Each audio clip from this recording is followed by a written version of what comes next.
Hello, it's John Heaton, and I'm now going to review an album from Wings, called Wings Over America, a triple live album released in December 1976, and in my opinion, by far and away the best live album that any of the solo Beatles have put out. Of course, Paul has put out many more.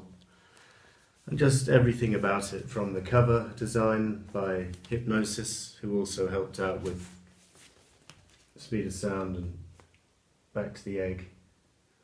This wonderful cover of a jetliner with the door just opening.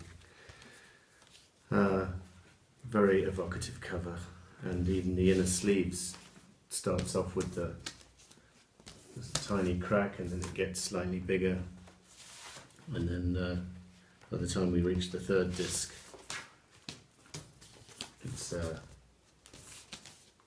like that. So that's pretty cool. And the actual records, nice design. This is the map of America there. So nice packaging, and a nice painting as well from, I forget the name of the guy who did it. Well, that outer painting, this one, is by Richard Manning, and the inner gatefold, Jeff Cummins. This is an excellent picture of Wings in concert. During the, well, I was going to say during the acoustic section, but you can see Denny's playing electric there, so maybe not, but it's kind of a mixture, poetic license, because Paul's sitting down as he did during the acoustic set. Just a classic lineup of Wings. I wouldn't say it's the best, but if it's not the best, it's certainly their peak commercially. And by the time they reached America on this tour, their chemistry was very strong. They were playing really well together. They'd started off this tour in the UK in September '75 to promote this album, Venus and Mars, and then they'd gone down under to Australia, and I think there's a video on YouTube of that tour, or a concert on that tour. And then in May of '76 they hit America. This is a tour guide from, I think, the European tour of '75, because it talks about the Venus and Mars album quite a lot, and some nice pictures. I forget where I picked this up, I wasn't actually there, I was too young. And then the concert itself is superbly documented on this DVD, Rock Show, which for some reason took 4 years to come out in the first place, and was released in 1980, actually even 80 I think, by which time Wings had basically split up. But really nice to have this on DVD. It came out a couple of years ago, 3 years ago, and exactly the same track listing on here as you would hear on the album. And so this album replicates the 28 songs which Wings did in concert on that famous tour of the US in May and June of '76.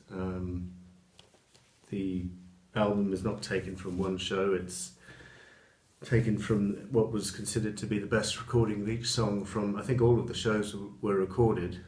And then Paul spent a couple of months painstakingly going through the tapes and overdubbing bits and pieces, which may be a bit of a cheat, you know, but I think it works on this album, because the finished sound, it doesn't sound artificial to me.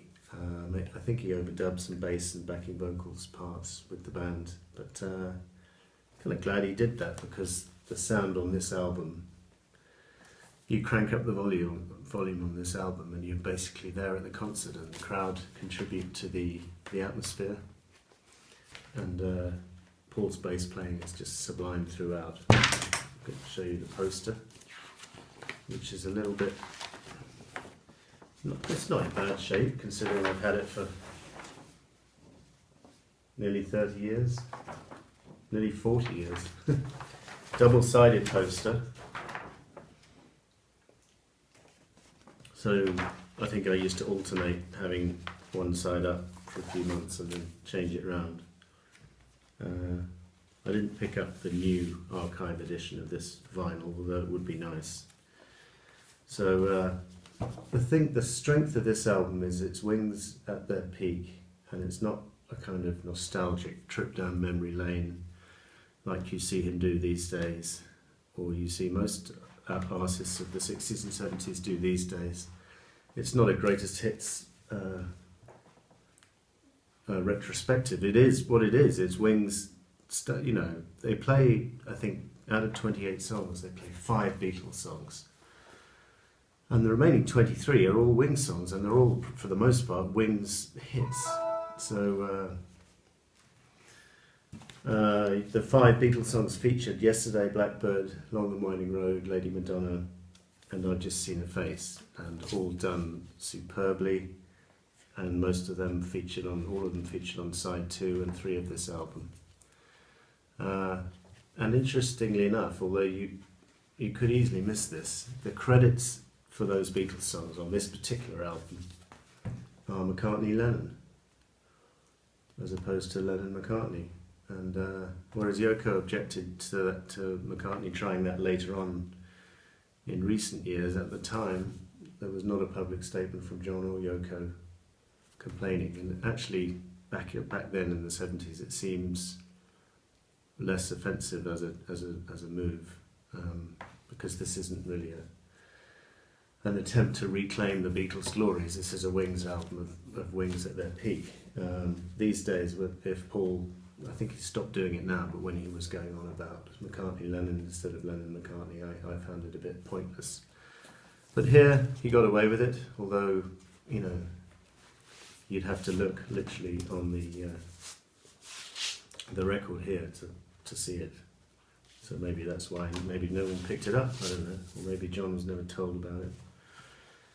I imagine he played this album, probably did. I'd like to think he did. I know he was invited to the gig by Paul. Paul gave him 2 tickets, and he didn't show up, which is a shame.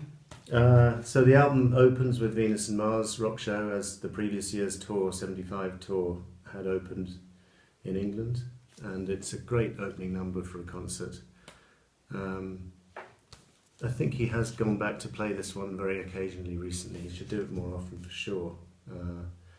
It's a wonderful atmospheric opener to any concert, and then it goes nicely. Rock Show goes nicely into Jet, and at this stage of Paul's career, Jet is a tour de force to hear in concert, and very welcome on this album. Very well played, very good drumming from Joe English, good pumping bass line from Paul. And although in latter years, you know, we've got sick of him playing Jet, back in '76 it was a very strong live number. Same goes for Let Me Roll It, which has been played to death by Paul over the years, but back in '76, or even now, even with it being overplayed, it's in the top echelons of McCartney's solo catalogue. And this particular version is great because Paul's bass line is very pronounced, and he sings it gorgeously, and the band is brilliant. Jimmy McCulloch shines throughout this album. And then we have Spirits of Ancient Egypt from the Venus and Mars album, a really good version, taken at a slightly faster pace, followed by Medicine Jar from Venus and Mars as well. Another great live version. And I have to say, I heard this album before Venus and Mars, so for my sins, I kind of got used to these versions. So when I got round to hearing the Venus and Mars album, they sounded a little bit, I'm not sure what the word is, sedate or something, but I obviously respect the original album, and I kind of wish I'd heard it before hearing the live album, but there you go. That's the way it was back in the late 70s for me. So Medicine Jar, top-notch song from Jimmy McCulloch, ironic lyrics given what happened to him later. He died of drugs overdose 4 years later. Side 2 opens with Maybe I'm Amazed, and at last this song was released as a single and reached the top 10 in the US. Reached number 28 in the UK. For some reason was not released as a single off the McCartney album.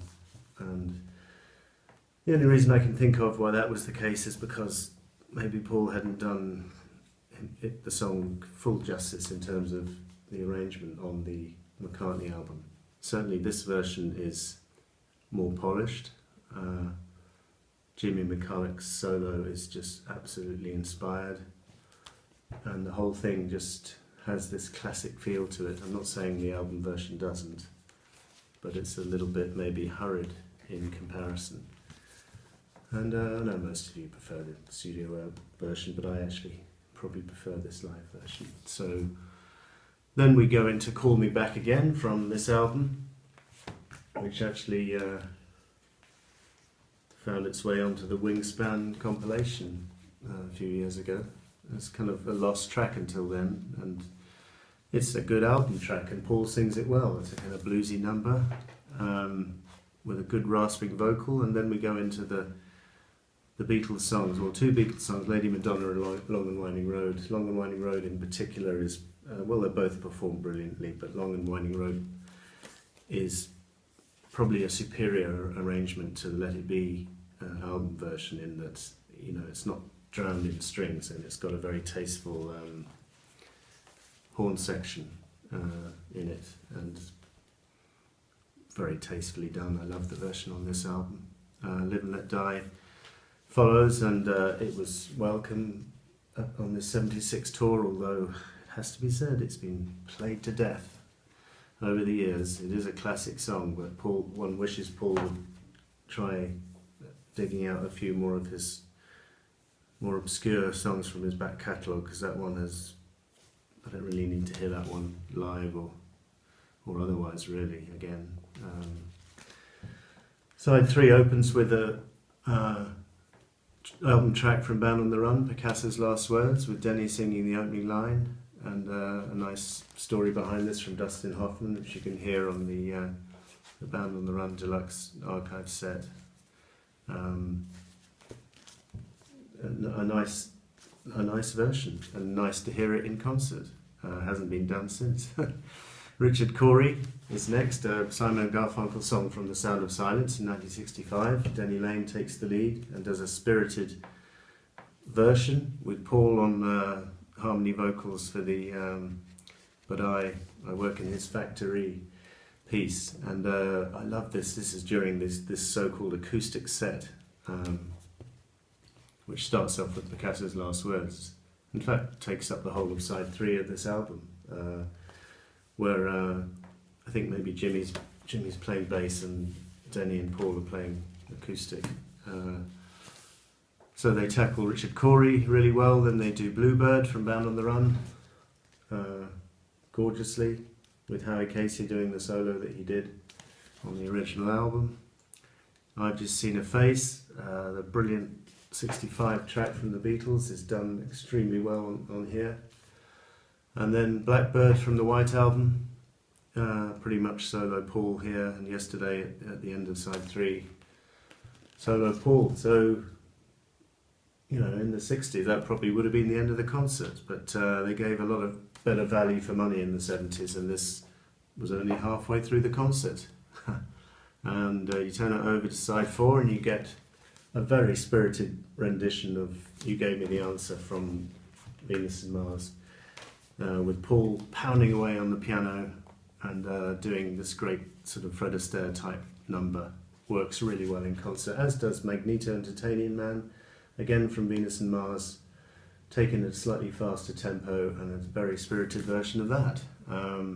Go Now, the old Moody Blues number, is tackled by Denny Laine, who did the vocal on the original, and brilliant support from Paul and Linda on backing vocals, and Paul on bass.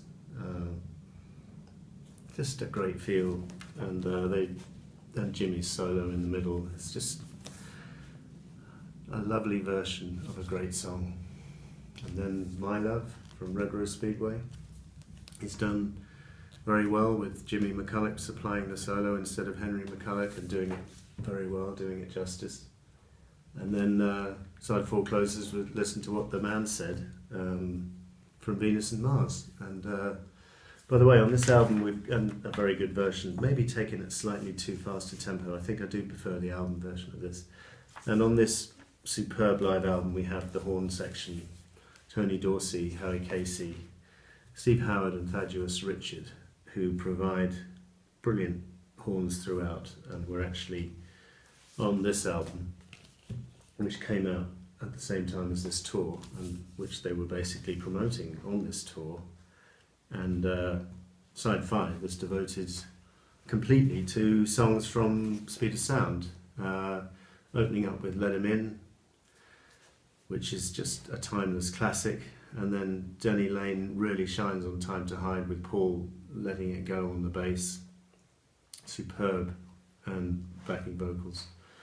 A great version of it, probably Denny's finest moment in Wings, bar none other, I think, although I love the songs of London Town. So then we go into Silly Love Songs, great version of that. Not everyone likes it, but I think it's a really great single and brilliantly played here. And then Beware My Love from Speed of Sound is done magnificently as well, just leaving out the slow portions at the beginning.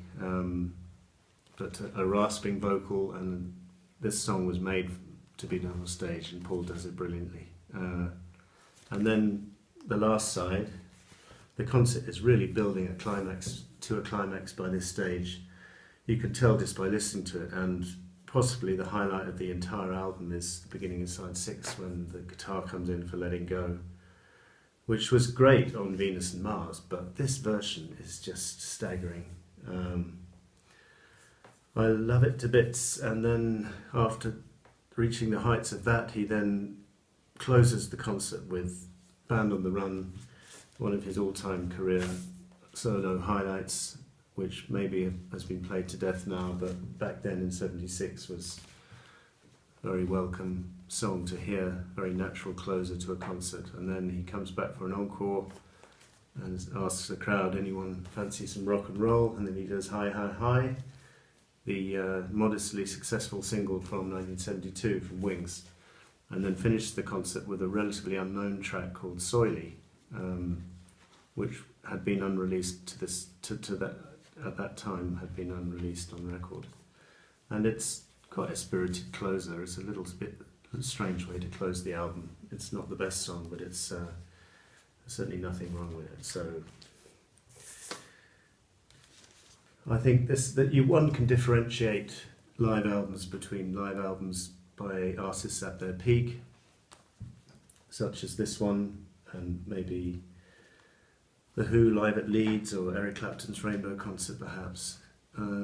Those are the live albums I would tend to go for, rather than live albums by people getting on in years who are just doing a kind of retread of their hits, which I don't think adds too much value. And in general, I prefer studio albums to live albums, but I'm going to make an honourable exception for this one because this is very high in my solo Beatles albums rankings, and despite being a triple album and probably costing a small fortune, it reached number 8 in the UK and number 1 in the US. So, thank you for watching. See you next time.